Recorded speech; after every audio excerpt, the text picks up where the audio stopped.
We got a little bit more news about Spider-Man Brand New Day. I want to talk about how that connects to a very specific Spider-Man comic that I think may kind of be the basis for what we're doing here. And no, it's not Brand New Day. Although I do think we are going to see some similarities to the story Brand New Day. I talked about that in a video a while back. But this is different because we learned about 3 villains that are apparently part of this movie. Now, we didn't hear anything specific about what they do, who's playing them, although one of them, we probably know who's playing that character. But the other 2 could be anybody. We don't know how big of a role they will be playing in this movie, but we do know they're there. So let's talk about these 3 villains. First one is Scorpion, aka Mac Gargan. This is the character that a lot of people are most excited about because ever since the post-credit scene in Spider-Man Homecoming, people have been going, when is he going to show up? When are we going to do full Scorpion? And people that are familiar with Michael Mando's work, the Better Call Saul crowd mostly, have been saying like, this is a great casting choice. He's going to be a great villain. And they just haven't done anything with Scorpion. So I think people are going to be happy to see him.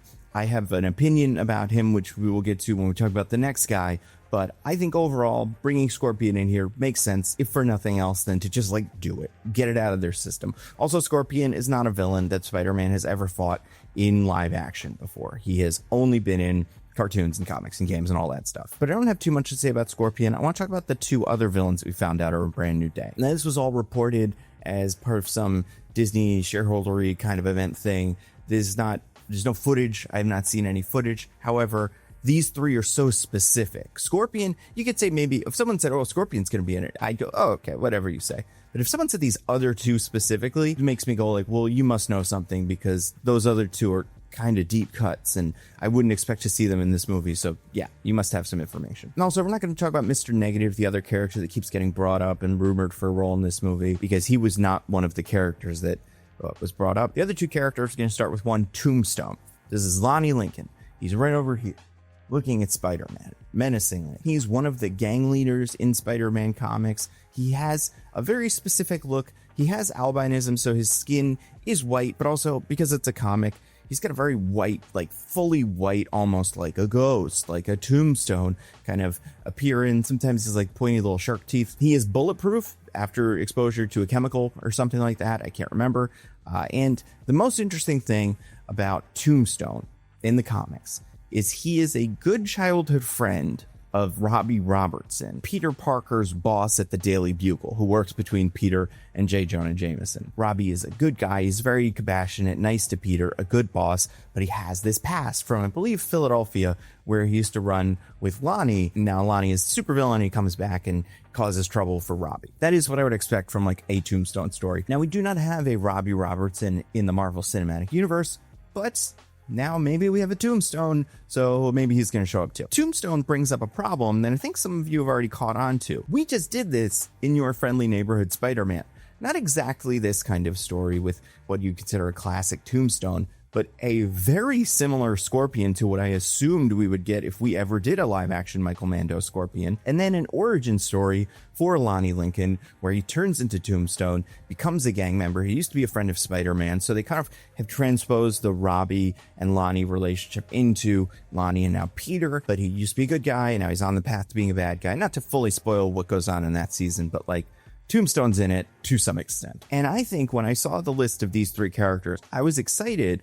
But my first thought was, this would have been great a year ago. This would have been great if I had not seen Your Friendly Neighborhood Spider-Man and seen what I think is a really, really well put together version of the Michael Mando Scorpion. The character wasn't played by Michael Mando, but it was very clearly supposed to be kind of the same version of this character that we saw in Spider-Man Homecoming. His Scorpion suit is amazing. I loved how the tail worked, how he was able to A, throw the tail at people like he usually does, but B, use the tail to kind of push himself up in a fight and get a stronger punch in. I thought that was super clever. I would love to see that in live action. I just think that would be a way bigger deal if we had not just done that in Your Friendly Neighborhood Spider-Man. And again, not saying we can't, because we did it in the animated and it's not going to fit in the timeline or whatever, but I'm just saying that felt like the end game of like, listen, we're never going to do this version of Scorpion, so here he is. Tombstone is different, but I do think he became a big focal point of that show. I was surprised coming out of the season how much Tombstone we got compared to other characters like Green Goblin or Dr. Octopus, who, like, of course we're going to get a lot of them. They're classic Spider-Man villains. Tombstone, you know, he matters, but he's not on that same level. So I think it's really interesting that on the show, they elevated these 2 characters, and now they're going to be showing up in live action. One, I imagine, will be very similar to his show counterpart, and one, Tombstone, I imagine will be very different. Other thing about Tombstone that's interesting, he has a daughter named Janice Lincoln, who is the second Beetle. The first Beetle, I believe, is Mach 1 Abner Jenkins, and then later it becomes Janice Lincoln. She's the girl Beetle, so if you've ever seen the images, that's the one that she is. And the Beetle is just a technology villain, flight suit, bunch of gadgets and stuff like that. But if any of these characters are starting to sound familiar, that's because I talked about a lot of them in my pitch for MCU Spider-Man 4. It was very much about the relationship between Peter, Robert, Lonnie, and Janice. Four of them. Peter would be like hanging out with Janice, not knowing she's a villain. Robbie would be trying to hide his past with Lonnie as Tombstone becomes this bigger player. And Janice has maybe a relationship with Spider-Man. I don't know. This was before the pitches were like really, really thought out. This was just like, it would be fun to have these villains in there. So I do think it's cool that we're getting Tombstone. And I think that means maybe we could get Robbie and maybe we could get Janice. And if we get Robbie, we should probably get his son, Randy.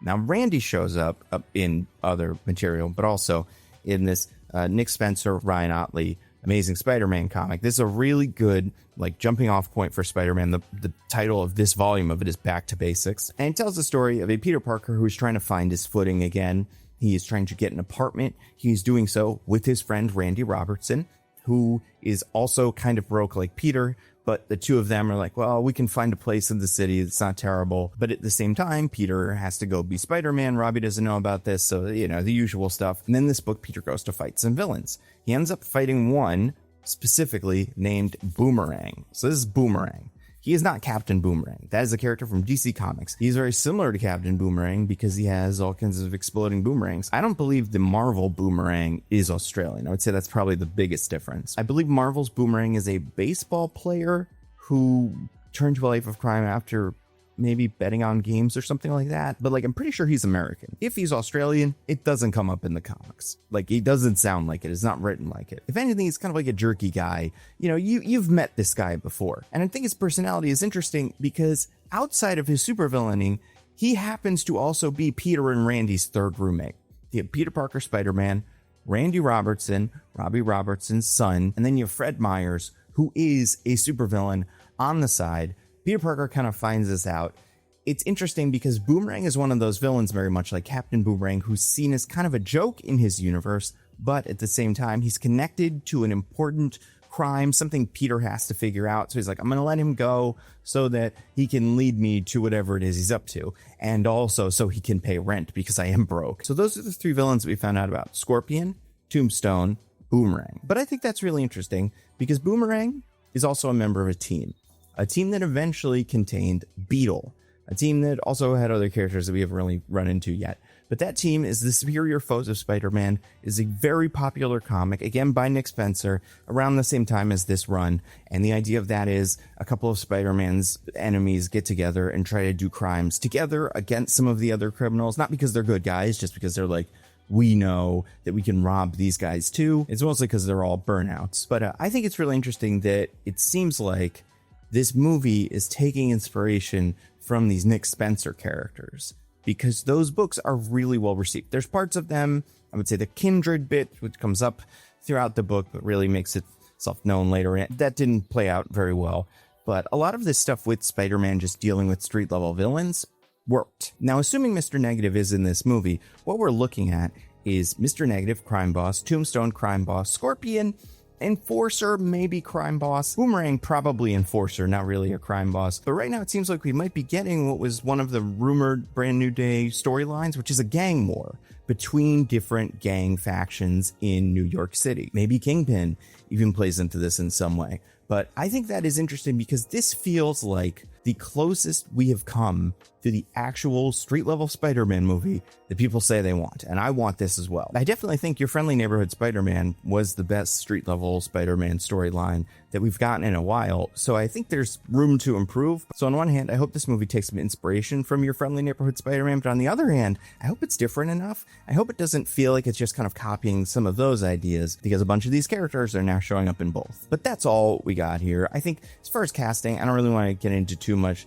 Casting Lonnie is really, really hard because you want an actor with albinism. There's one actor named Crondon. That's not his name. Like, it's his nickname. He's like a rapper, but he has albinism. He voiced Tombstone in Into the Spider-Verse. I would imagine he's the actor you'd get for this. As far as Boomerang is concerned, like, Boomerang can be anything. I think you'd want a Boomerang who is around the same age as Spider-Man, maybe a little bit older, and is his roommate. Because I do think that's a lot of fun, is what if Spider-Man lived with a villain and that became something where he like had to live with the villain so that he could figure out what the villain was up to. At the same time, the villain's just really annoying because he plays Call of Duty all night. So I think that relationship is really fun.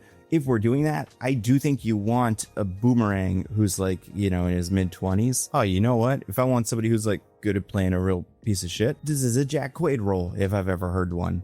Especially with roles he's been playing recently. Sometimes he's a good guy, but a lot of other times he can be a really fun jerk. I would say I only thought of Jack Quaid because I was trying to think of the other actor from Companion that I kind of like for this, like Lucas Gage. I don't know. This is super like surface level. I have no idea what they're going for with these characters, but I think it'd be fun if Boomerang's the same age as Spider-Man. Either way, I wanted to address the rumors of those characters are in the new Spider-Man movie. I'm going to point you guys to my Spider-Man 4 pitch so you could see what things maybe I was on the right track with. And you can watch that Spider-Man pitch ad-free on Nebula. Oh, Nebula. We're talking about Nebula. Nebula is a subscription streaming service that I helped to create. Supporting Nebula is the best way to support this channel. All my videos go up early, ad-free. For videos like this, maybe a day early, maybe 6 hours early. For videos on Nando View Movies, maybe a month early. A lot of it depends on the production schedule, but you will see my videos before anybody else sees them. There's also all kinds of great Nebula original content like Jet Lag, but also documentaries and also, you know, fiction stuff that we're working on. I'll probably talk more about that soonish. And like, just go to Nebula, look around, we'll find cool stuff by cool people. Abolish Everything, I love that. I was at a taping in one of those. I haven't performed, but I mean, I was in the audience at it, which is kind of performing. You know, you're laughing and clapping and stuff, and you're part of the show as far as I'm concerned. And a year of Nebula is already a steal at $60, which is like $5 a month. But if you go to go.nebula.tv/thenandocut, you can get a year Nebula for $36. That is $3 a month. It is an incredible deal. Go to go.nebula.tv/thenandocut. You'll be happy that you did. All right, that's all I got. Stay safe. I'll see you next time.